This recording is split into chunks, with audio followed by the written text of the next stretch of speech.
திருவரங்கன் உலா அத்தியாயம் 11. பிறகு நீர் ததும்பும் கண்ணோடு எழுந்து திருக்காஞ்சியிலிருந்து தான் கொண்டு வந்த சுமையை எடுத்து வந்து தாயார் முன்னிலையில் பிரித்தான். அதில் வெண்ணிறத்து பட்டு துகில்கள் 3ம் பொன் இணைத்த பவழ மாலைகள் 2ம் இருந்தன. திருப்பதிக்கு அவன் போய் வந்தபோது வாங்கி வந்த கற்கண்டு கட்டிகளும் மஞ்சள் அரிசியும் உலர்ந்து வற்றிய திருத்துலுவமும் இருந்தன. அம்மா, திருப்பதிக்கு சென்று திருவேங்கடரை தரிசித்தேன், அவரது பிரசாதங்கள் இவை என்று அவள் முன்னே வைத்தான். தாயாரின் மெலிந்த பலவீனமான கைகளில் பட்டுத்துகிலை வைத்து அவள் முகம் மகிழ்ச்சியால் திரும்புவதை ஆர்வ கண்களோடு பார்த்தான்.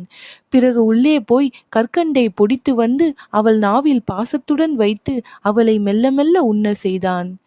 சிறிது நேரத்திற்கு பிறகு தாயாரின் விழிகள் விழித்திருந்தனவே ஒழிய அவளிடம் பேச்சும் இல்லை, சைகையும் இல்லை என்பதை உணர்ந்து கொண்டான். அவன் கண்களிலிருந்து மாலை மாலையாக நீர் வழிந்தது. எவ்வளவு பெரிய துரதிர்ஷ்டசாலி நான்! மாலையில் வந்தபோது தாயார் என்னுடன் பேசினாள். அப்போதே இங்கு தங்கியிருந்து மனம் குளிர அவளுடன் பேசாமல் போய்விட்டோமே என்று வருத்தப்பட்டான். இனி என்ன செய்வது என்று யோசித்த போது தானும் மற்றவர்களைப் போல நகரத்தை விட்டு வெளியேற வேண்டும் என்று தீர்மானித்தான். ஆனால் தாயார் இருக்கும் நிலையில் அவளை நடத்தி செல்ல முடியாது. பல்லக்கோ வண்டியோ அமர்த்த அவனுக்கு பொருள் வசதி போதாது. எனவே அவளை எவ்விதத்திலாவது தானே தூக்கி செல்வது என்று தீர்மானித்தான். கைவிளக்கு ஒன்றை எடுத்து வந்து வீட்டில் ஒவ்வொரு பகுதியாக சென்று பாத்திரங்களை எல்லாம் கொணர்ந்து 2 மூட்டைகளாக கட்டினான். பிறகு அந்த மூட்டைகளை கிணற்றருகில் எடுத்து சென்று சகடையில் ஒவ்வொன்றாக கட்டி தண்ணீரில் ஆழத்தில் இறக்கி வைத்தான். பின்னர் ஒரு பெரிய கூடையை கொண்டு வந்து அதற்குள் வசதியாக துணிகளை பரத்தி வைத்தான். தாயார் அருகில் மீண்டும் வந்தபோது அவள் உறங்கியிருப்பது தெரிந்தது.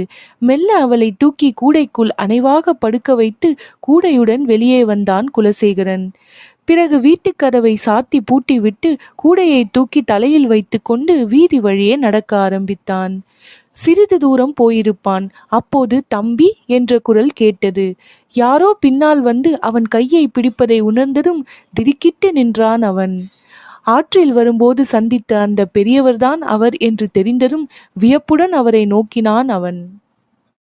வடதிரு காவேரியில் சந்தித்த அந்த பெரியவரை கண்டவுடன் அகமும் முகமும் குழைந்த குலசேகரன் அவரை நோக்கி, சுவாமி, வணக்கம் தெரிவிக்கிறேன் என்றான்.